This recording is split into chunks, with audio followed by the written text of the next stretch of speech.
সুদীপ বন্দ্যোপাধ্যায়কে আজ ভুবনেশ্বরের বিশেষ আদালতে পেশ করা হবে। গতকাল রাতে ইন্ডিগোর বিমানে তাকে কলকাতা থেকে ভুবনেশ্বরে নিয়ে যাওয়া হয়।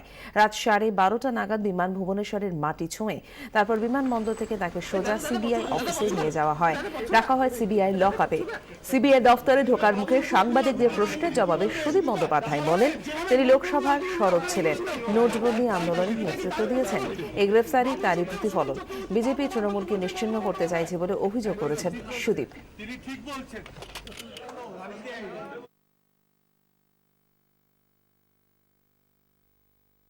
এটা হচ্ছে তৃণমূলকে টার্গেট করা, মমতা ব্যানার্জিকে টার্গেট করার লড়াই।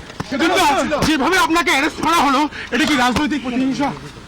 এটা সম্পূর্ণভাবে বিজেপির লক্ষ্য তৃণমূলকে আক্রমণ করা, নিশ্চিহ্ন করার চেষ্টা করা, কিন্তু মমতা ব্যানার্জির ধারে কাছে ঘেঁষতে পারবে। যেভাবে নোটবন্দি আন্দোলন নিয়ে আপনারা এগিয়েছিলেন, হ্যাঁ, তার প্রতিফল। বাবু সুজন চক্রবর্তী তার কথাও কিন্তু বলছেন মমতা বন্দ্যোপাধ্যায়। তিনি ঠিক বলছেন।